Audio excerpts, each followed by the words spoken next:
اسکندر اعظم کا انجام یہ سلطنت ٹوٹ گئی۔ 651 ہجری میں جنگ قادسیہ آپ کو یاد ہوگی، عثمانی سلطنت، ساسانی سلطنت تھی، ساسانی سلطنت ختم ہوگی، ایران اسلامی دنیا بن گیا۔ منگولوں نے، چنگیز خان نے 1221 ہجری میں حملہ کیا تھا، لاکھوں لوگ مارے، شہر تباہ کر دی، لیکن منگول پھر ضم ہو گئے، خود مسلمان ہو گئے، ختم ہو گئے۔ تیمور لنگ نے حملہ کیا، بڑے پیمانے پر قتل و غارت کی تھی 1380 میں، لیکن تیمور بھی سلطنت اور حکومت بچا نہیں سکا، وہ بھی ختم ہو گیا۔ پھر 1941 میں برطانیہ اور روس نے مل کے حملہ کیا، ایران پر کنٹرول قبضے کی کوشش، دونوں ناکام، سوویت یونین بعد میں ٹوٹ گیا۔ آپ دیکھ لیں ایران عراق کی جو جنگ تھی 1980 سے 81 تک، اس میں صدام حسین عرب کی دنیا کا سب سے طاقتور رہنما تھا، اور اب دیکھیں حالات کیا ہیں، عراق کے ٹکڑے ہو چکے ہیں، صدام حسین وہاں موجود نہیں ہے، عراق کی ساری آمدنی امریکہ لے جاتا ہے۔ یعنی اسکندر اعظم ہو، عرب دنیا ہو، منگول ہوں، تیمور لنگ ہو، برطانیہ روس ہوں، عراق ہو، یہ بڑی سے بڑی تباہی کرنے کے بعد ایران کو ختم نہیں کر سکے۔ یہاں 3 بڑی سلطنتیں، یونانی، منگول اور تیموری، تینوں ختم ہوئے۔ اب امریکہ کی باری ہے۔ یاد رکھیں امریکہ نے حملہ کیا، جنگ کے 12 دن اور 40 دن یہ۔ اب امریکہ کا زوال آپ کو نظر آئے گا اپنی آنکھوں کے سامنے۔ ایران تو اپنی بقا، اپنی سلامتی میں کامیاب ہوگا، جو نقصان ہے وہ ظاہر ابنائے حرمس اور تیل کی پابندیوں سے پورا کر لیں گے، لیکن اس جنگ کے بعد اور جنگ کے دوران امریکی حالات کیا ہوں؟ دیکھیں امریکہ کا سب سے پہلے تو مالی نقصان ہوا ہے بہت بڑا۔ دوسرا جو سپر پاور کا ایک متھ تھا کہ دنیا کی سب سے بڑی طاقت ہے، فضائی بحری فوج ہے، 40 کلومیٹر کے ابنائے حرمس نہیں کھلوا سکے۔ عرب دنیا نے 40 سالوں سے خربوں ڈالر دے دی، ملٹری اڈے دے دی کہ ہمارا تحفظ ایران سے کریں گے، یہ نہیں اس کو بچا سکے۔ بلکہ اب تو وہ سوچ رہے ہیں جن سے ہمیں خطرہ ہے ایران سے، ہم کیوں نہ ان سے ڈائریکٹ ڈائلنگ کریں، اربوں خربوں کی ڈیل ان سے کریں بجائے امریکہ کے دفاعی معاہدوں کے یا پاکستان کے۔ وہ آگے بتاتا ہوں۔ سیاسی اسٹریٹجک سطح پر امریکہ کو بہت نقصان ہوا، کوئی فیصلہ کن برتری نہیں ہوئی، ایٹمی ہتھیاروں تک پہنچ گیا ٹرمپ، توانائی اور گیس کی قیمتوں سے گلوبل اکانومی کو ہلا دیا اس نے، اور بدنامی الگ ہوئی۔ 2 بڑے حریف تھے امریکہ کے پوری دنیا کے اس ورلڈ آرڈر میں، چین اور روس، دونوں نے تیل اور گیس کا بھرپور فائدہ اٹھایا۔ پابندیاں بھی روس کے اوپر سے اٹھیں اور یہ چین سستا تیل بھی خریدتا ہے۔ روس نے صرف اپریل کے 9 دنوں میں 9 ارب ڈالر کمایا تیل کی فروخت سے۔ اب آپ سوچیں ایران 3 ارب ڈالر روزانہ کیسے کما نہیں سکتا۔ چین اور ایران تینوں نے تیل کے حساب سے اور ایران پر جو پابندیاں اس کے حساب سے اور پیٹرول ڈالر میں بہت بڑا فائدہ اٹھایا۔ اب جنگی اعتبار سے بھی چین نے جو 13,000 امریکی حملے ہوئے جو کرتے رہے، وہ امریکہ کی جنگی صلاحیتوں کو مکمل سمجھ چکے ہیں کتنے پانی میں ہے۔ تائیوان پہ کل قبضہ ہو، ہانگ کانگ پہ ہو، چین کے ساتھ ملانا ہو، انہیں اب امریکہ کی جنگی جارحیت کا کوئی خطرہ نہیں۔ روس کو بھی اندازہ ہو چکا ہے کہ یوکرین میں امریکہ اب کچھ نہیں کر سکتا۔ تو یہ جو ورلڈ آرڈر کا نظام جو ٹرمپ نے بنایا تھا وہ الٹ گیا ہے۔ اب چین نے یہ ورلڈ آرڈر نظام کیسے بدلا؟ دیکھیں یہ کیسے ایران کی باقاعدہ مدد کرتے رہے، روس بھی کرتا رہا، لیکن چین نے اس کے جو ثبوت ٹیلی گراف نے اچھا ہے کہ انہوں نے جنگ شروع ہونے کے بعد سے چین نے ایران کو سوڈیم پرکلوریٹ جو تھا وہ ٹھوس میزائل ایندھن سے جڑا ہوتا ہے، اس کا جزء بڑا ہے، 5 کھیپیں پہنچائیں، 5 بڑے جہاز، اور یہ پابندیوں کے شکار شپنگ جہازوں میں آتے رہے۔ 800 بیلسٹک میزائل بنے اس سے جو اپنے ہدف پر لگتے رہے، 800 بیلسٹک میزائل۔ اس کے علاوہ جو ایران کے ہیکرز نے دیکھیں ابھی اسرائیل کے چیف کی جو ویڈیو جاری کی، وہ قطر کے ساتھ ملاقاتیں، اردن کے ساتھ ملاقاتیں، ان تمام، وہ یہ ایران کا گروپ ہے ہندالہ کے نام سے ان کی، یہ بھی چین اور روس کی ظاہر ہے سائبر سیکیورٹی میں مدد ہے، ورنہ اتنے لیول پہ امریکہ کو اسرائیل کو ہیک کرنا آسان نہیں۔ تو یہ سامنے بھی آ گیا کہ عرب ممالک پر حملے ایران کیوں کرتا رہا۔ اب دیکھیں ہم نے کیا کھویا اور پایا۔ شہباز شریف عالمی پذیرائی، مذاکرات بتا رہا ہے، کاسا بلانکو سے کولمبو تک ٹی وی چینلز پر چرچے ہیں، بالکل چرچے ہیں، لیکن وہ کس چیز کے؟ وہ ٹویٹ کے، مذاق کے۔ ابھی بھی امریکی چینل پہ میں دیکھ رہا تھا شہباز شریف کی ٹویٹ کے بارے میں ڈسکشن ہو رہی تھی۔ نیو یارک پوسٹ کی سب سے بڑی ہیڈ لائن کیا لگی کہ وائٹ ہاؤس نے لکھ کے دیا پاکستانی وزیر اعظم کو، اور یہاں تو ان کے صحافی آپ کو پتا ہے اچھل کے بتاتے ہیں ہم نے تیسری عالمی جنگ رکوائی، تیسری عالمی جنگ، لیکن یہ نہیں بتاتے کہ اپنے ملک میں جاری 25 سال کی دہشت گردی نہیں رکوا سکے۔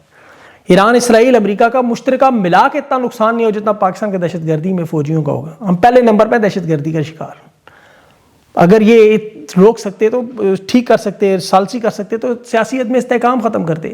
اس 40 دنوں کی جنگ میں آپ دیکھیں پاکستان میں آپ کو کوئی دہشت گردی نظر آئی، کوئی سرحدی معاملات نظر آئے؟ 40 دنوں میں اچانک تمام کالعدم تنظیمیں چھٹی پہ چلی گئیں، بلوچستان BLA، TTP، خراسان، وسان، سارے کے سارے چھٹی پہ چلے گئے، 40 دن کی ان کی چھٹی تھی۔ مطلب یہ اب سب کو سمجھ آ گیا معاملہ گیا۔ اور پھر اوپر سے جو اصل نقصان دیکھے سعودی عرب کے ساتھ دفاعی معاہدہ، سعودی عرب پر جو حملہ، پاکستان پر حملہ، یہی اچھلتے رہے۔ آپ دیکھتے ہیں سعودی عرب پہ میزائل لگا، چیخیں مار رہے ہیں، لبنان پہ ہو رہا ہے، ایک لفظ نہیں بول رہے۔ لیکن یہ عمران خان کی بھی پالیسی تھی، دیکھیں کہ اس میں کوئی دو رائے نہیں کہ مسلمان ممالک کے درمیان جنگ میں نیوٹرل ہونا چاہیے یا صلح کرانی چاہیے۔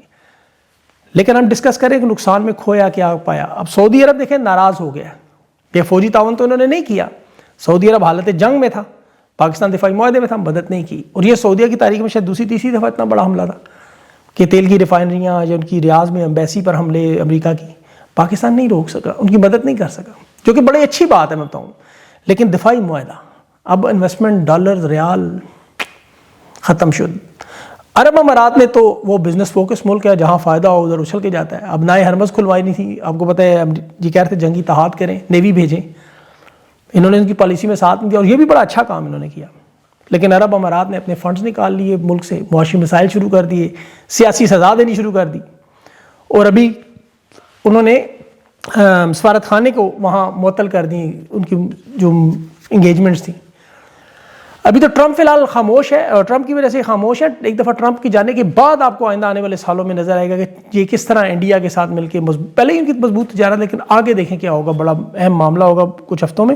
فی الحال تو اس وقت جہاں لاکھوں لوگ کام کر رہے ہیں، 40-50 لاکھ لوگ، جو انہیں بھی ضرورت ہے ہمیں بھی ضرورت ہے ظاہر ہے. پھر سب سے بڑا مسئلہ حکمران خاندانوں کو، ان کی جو ڈالروں کی وہاں اربوں ڈالر کی جائیدادیں ہیں یہ نہیں بچیں گی. یہ جنگ کے دوران یہ جو ٹویٹس کرتے رہے نا بختاور یا آل شریف، یہ تو اپنی پراپرٹیوں کے لیے پریشان تھے کہ وہاں اربوں کی پراپرٹیاں ہیں. عرب امارات نے دیکھیں ان کی جو سفارت کونسلیٹ معطل کی ہے، ابھی آگے مزید دیکھیے گا کیا کیا ہوتا ہے. باقی عرب دنیا کے ساتھ یہی حالات ہیں. اب مذاکرات کا دیکھیں 24 سے 48 گھنٹوں میں یہ اونٹ سامنے آ جائے گا. اس کا میں آپ کو ایجنڈا بتاتا ہوں تاکہ آپ کو سمجھ آئے. فی الحال تو اختلافات نظر آ رہے ہیں ہر طرف. لبنان میں جو بمباری، اس میں پاکستان نے تو صاف کہا لبنان اس معاہدے کا حصہ ہے. اسرائیل امریکہ نے انکار کر دیا. تینوں شقوں کی خلاف ورزی کا ایران نے الزام لگایا. امریکی صدر نے 10 نکاتی منصوبے کو ایران کے ماننے سے انکار کیا. ابنائے ہرمز کا کنٹرول ہو، یورینیم افسودگی کا معاملہ ہو، ابھی بھی 95% ابنائے ہرمز بند ہے. خلیجی ممالک پر البتہ رات ایران کی طرف سے کوئی حملہ نہیں ہوا. لبنان کے لیے خون ریز دن، 300 سے زیادہ لوگ شہید، بمباری، اور ایران کے اندر حکومت بھی نہیں بدلی. ایران کا اب ابنائے ہرمز سمیت علاقے پر، خطے پر، پورے خطے پر زیادہ اثر و رسوخ ہے. اب مذاکرات برابری کی سطح پہ ہو رہے ہیں. پہلے مذاکرات میں علی خامنائی سپریم لیڈر شہید موجود تھے، وہ معتدل تھے، نیوکلیئر بم بنانے کو فتویٰ دے کے انسانیت کے خلاف کریں. ان مذاکرات میں جو ابھی پاکستان میں ایرانی سفیر ہیں، ان کی میں ابھی ٹویٹ تھی ٹویٹر پہ کہ وہ 10 نکاتی منصوبے پہ ایرانی وفد نے رات کو پہنچنا تھا. ٹویٹ اچانک ڈیلیٹ ہوگی، پتہ نہیں وجہ کیا تھی. اس میں ظاہر ہے سیز فائر کی تو خلاف ورزیاں، لیکن وہ کہہ رہے تھے کچھ ٹیکنیکل مسائل ہیں. بہرحال ایران نے وفد کا اعلان نہیں کیا یہ مذاکرات کے لیے، لیکن 10 لوگ ہیں. 11 تاریخ کو انہیں امریکی نائب صدر جے ڈی وینس ہے، اسٹیو وٹکاف ہے، جیرڈ کشنر، اور سینٹا کام کا کمانڈر بریڈ کوپر بھی پہلی دفعہ آ رہا ہے. اچھا، ایرانی جو وفد ہے اس میں ان کے اسپیکر محمد غالب واف ہیں، اور وزیر خارجہ عباس اراغچی ہیں، شاید نائب وزیر خارجہ بھی ہوں ان کے، مجید تختزئی ہیں، اور علی لاریجانی تو شہید ہو چکے ہیں ورنہ وہ ضرور ہوتے. پاکستان اسحاق ڈار، شہباز شریف اور جنرل عاصم منیر ہوں گے. 10 نکاتی ایجنڈا جو ایران نے دیا ہے، اور 15 نکاتی ایجنڈا امریکہ نے. اب یہ دو چیزیں ذرا سمجھیں اس کو. معاملات کس طرف جائیں گے؟ امریکہ کا تو وہی مطالبہ، اب ابنائے ہرمز کھول دیں، ایران کا یورینیم جو افسودہ ہے وہ بند کر دیں، ballistic long range missile program بند کر دیں. ایران کہہ رہا ہے مکمل جنگ بندی کی گارنٹی، لبنان سمیت امریکہ مڈل ایسٹ کی فوجی اڈے چھوڑے، پورے خطے میں امن لائے. ایران کو جنگ میں نقصان ہے وہ پورا کریں، ہرجانہ دیں، اور نیوکلیر سیول پروگرام جاری رہے گا. اب یہ کچھ ایسی شرائط ہیں جو دونوں طرف سے ماننا بڑا مشکل. اب یہاں پہ مڈل کردار کہاں پہ آئے گا یہ بڑا دیکھنا اہم ہوگا. پاکستان نے کنڈکٹ کروانے میں مذاکرات میں ضرور کم، لیکن گارنٹی کیسے یہ دیں گے؟ گارنٹی تو نہیں دے سکتے. ابھی لبنان پہ حملے رکوا لے گا، مذمت ہی کر سکتے ہیں صرف. اب یہاں پہ نیٹلی بیکر جو پاکستانی قائم مقام امریکی سفیر بھی ہے، وہ وہاں CIA اس کی ایجنسیاں سیکورٹی کے معاملات سنبھالے ہوئے ہیں. پاکستان میں سے بڑے پیمانے پر نقل و حرکت، 21 سال بعد کوئی امریکی آ رہا ہے. اس کا جہاز نور خان ایئر بیس پہ C-117 بھی پہنچا. سیکورٹی ٹیم، ڈرائیور، گاڑیاں، آلات، سب کچھ یہ اپنا لے کر ہیں، کوئی چیز پہ بھروسہ نہیں کرتے. وہ بڑا جہاز ہوتا ہے، پتہ ہے وہ C-17 یا ہرکولیس ٹائپ، پورا اس کے اندر اسپتال آپ کہہ لیں. تو جو ایران نے گرائے بھی ہیں. اچھا مزے کی بات اس میں، اب اس کی اچھا یاد رکھیں جے ڈی وینس کی بیوی بھی بھارتی نژاد ہے. اب اگر وہ ساتھ آ گئی تو پتہ نہیں اس کا پھر سواگت نواز شریف کریں گے. اچھا، نواز شریف کے بارے میں نون لیگ کو کہا جا رہا ہے کہ بیانیہ بنائے، مذاکرات یہ کروا رہے ہیں. اصل بہرحال چھوڑیں دیں. 9 اپریل کی بھی بات کرنی ضروری ہے کہ خان کتنا ضروری ہے. اللہ کرے یہ بات اسٹیبلشمنٹ کو سمجھ آ جائے جو اڑان اور ترقی کے دعوے کرتے رہے. جب خان کی حکومت گرائی تو سب سے پہلا دعویٰ کرنے والے اس وقت DGI SPR میجر جنرل، اب لیفٹیننٹ ہو گئے، بابر افتخار نے قوم کو بتایا تھا کہ نئی حکومت آئی ہے، اسٹاک ایکسچینج اوپر چلی گئی، ڈالر نیچے چلا گیا. یہ انہوں نے خان کی حکومت گرا کے کہا. اس وقت ملک کی گروتھ کیا تھی؟ 6.2%. آج کیا ہے؟ 3%. خان کی حکومت کی اب آپ ایکسپورٹس نکالیں 4 سال کی، 7 ارب ڈالر سالانہ زیادہ تھی. کسانوں کو کیا ملتا تھا؟ گندم کا ریٹ 4,000 روپے فی من. یہ پچھلے 3 سالوں میں یہ 1,000 تک پہنچ چکا ہے. تمام صنعت خان کے دور میں ریکارڈ لگا رہے ہیں. ایکسپورٹ کی انڈسٹری، ٹیکسٹائل انڈسٹری پوری کیپیسٹی پر چل رہی تھی، آج تقریباً ساری بند ہے.